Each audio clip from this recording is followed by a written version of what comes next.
everybody, and welcome back to my channel. This is a little bit of a different video today. I'm actually doing a tutorial on how to draw this lovely Mewtwo drawing right here. Now, I want to do more tutorials, and I think the best way of doing that is to do things that I'm more comfortable with, and to be honest, I am most comfortable drawing Pokemon, so I guess you're probably going to see a few of these videos soon. So yeah, the materials that I am using for this drawing here are my Copic markers. I'm going to be using a Prismacolor Col-Erase pencil to sketch. I'm also going to be using a graphite pencil to refine the sketch, and my Copic Multiliners to ink the piece. I also am using a Signo Uniball white gel pen for the little highlights and touch-ups here and there. I'm also going to be using Express It blending card and my light box. You don't need a light box though. You can ink over your sketch and erase it, but I just prefer to do it my way. So you can skip the Col-Erase if you want and just sketch with graphite and ink over the top if you really want to. But yeah, let's get into it. So I'm going to be using a blue colored pencil here just to do the start off sketch. And then later I'm going to refine it with a bit of a darker pencil. When drawing Pokemon, the best thing to start off with is shapes. And I find that more easy to do than just going straight in with the details. So I'm just going to start off with the simple shapes of Mewtwo. We don't need it perfect, we just need something simple to start with.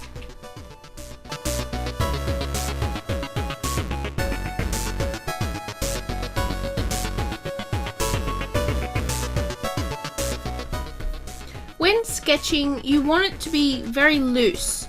Don't be afraid to do lots of sketchy kind of lines like that.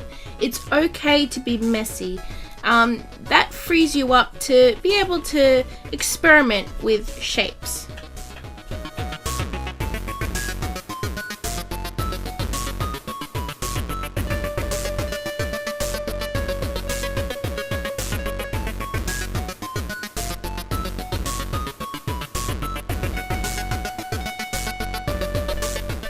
So here we have basic shapes. We have a circle and we have kind of round shapes here for his hips and a little bit of line work as well.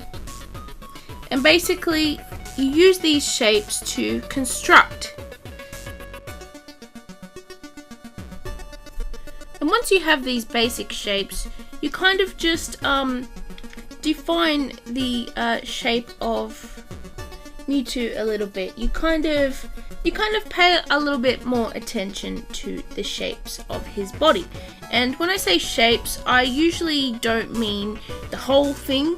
I mean, like, look at the shape between his shoulder and his chin here. Make sure it's very similar to your reference and things like that.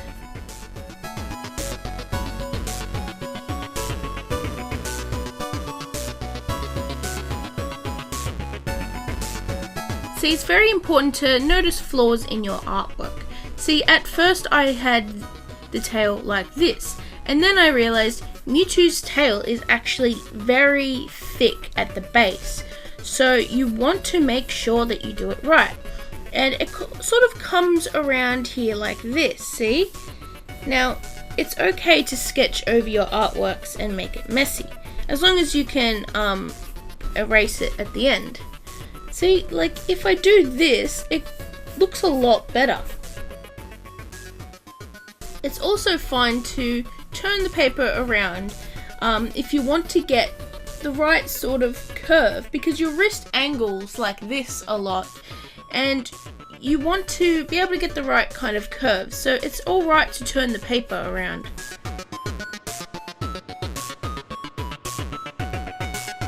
Now for his face, he kind of has very prominent eyebrow kind of shapes, so you have to make sure that you do them right. I usually like to do a bit of a line here to show where you're going to draw the eyes.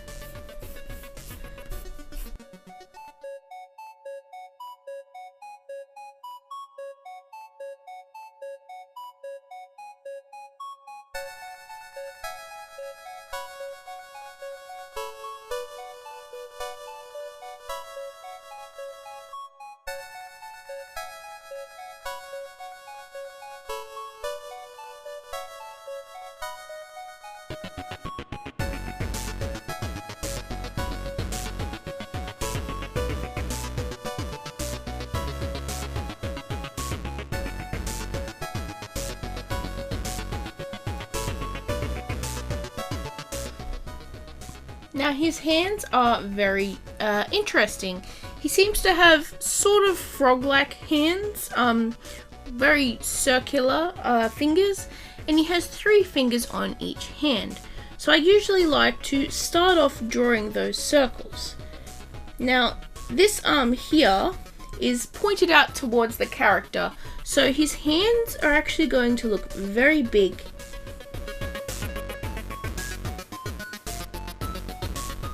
So just draw 3 large circles in a sort of triangle shape. And then I like to add lines between to connect them.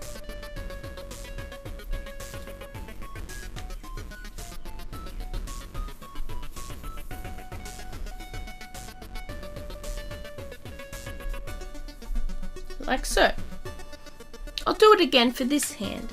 Now this hand's pointing down, so you're going to see more of the top of his hand instead of his palm. But still start off with those circle shapes and make sure these ones are smaller because they're kind of pointed away from the character towards his back.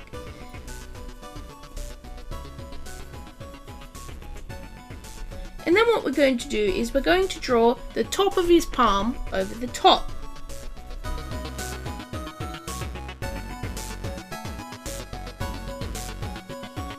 And here we have a pretty nice rough sketch of MEWTWO. And you see it does look pretty complicated, but if you break it down into shapes each time, it's actually not that hard. Especially when you're looking at a reference image. Now, it's okay to look at references and copy, especially when you're drawing a character who is has some very defining features. Now, I'm just going to go over this sketch here with a darker lead pencil, just so I can define which lines I want to keep.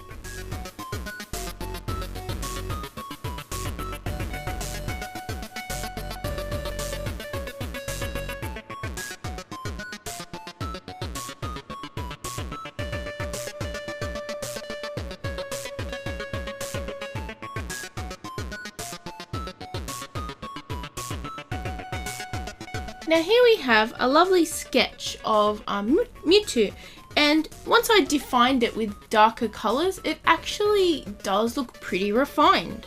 Now I'm just going to trace over this onto some of my marker paper because today I'm coloring it in with markers.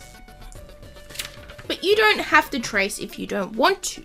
You can do it lightly in lead pencil here and basically ink over the top and erase it. Now, I personally don't like to do this, but that's just a personal choice. Plenty of people do like to erase their sketches and ink over the top. It just comes down to what you prefer. So now I'm just going to turn on my light box here and trace over all the lines that I want to keep.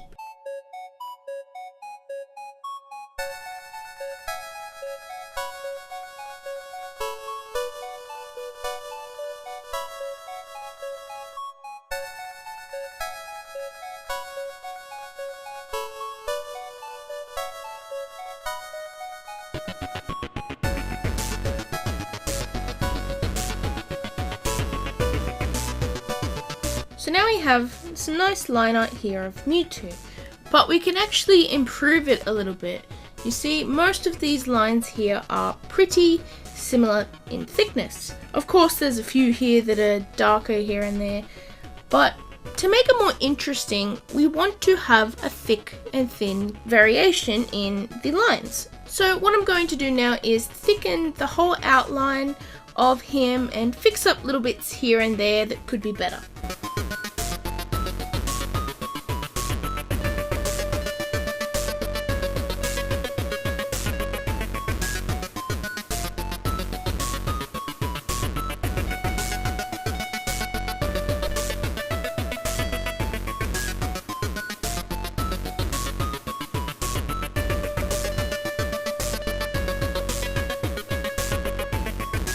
So here we have a complete line art of MEWTWO, and you would be surprised how much of a difference using different line weights can make on your artwork. Like that looks so much better than it did before. So yeah, now that I have the line work down, I am going to finish off this artwork and color in the piece.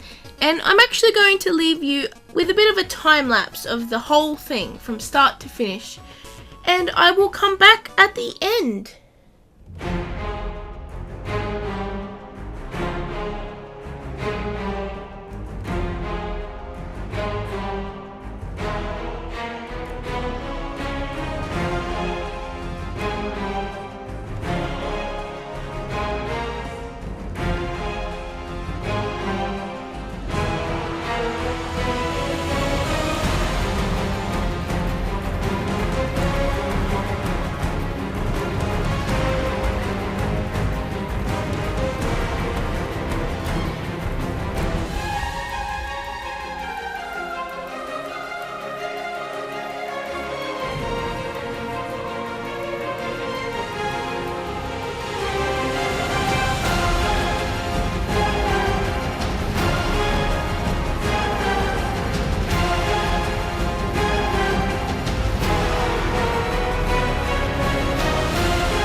So yeah, this is how the artwork turned out, and I'm actually very happy with it. I love the colourful background that I decided to do. I actually did, if you noticed in the video, I splattered a little bit of ink accidentally. Now, I was already planning to do a sort of spotty, you know, colourful bluish background anyway, so that wasn't too much of a bother. But yeah, I love how I did the stars in the background. I always kind of try to incorporate that in a lot of my works. Yeah, but I'm actually really happy with it, and I hope you guys enjoyed this kind of video. Let me know below if you prefer this kind of type of video. So yeah, hit like and subscribe if you haven't already, and I hope you all had a lovely day, and I will see you in my next video. Bye everyone!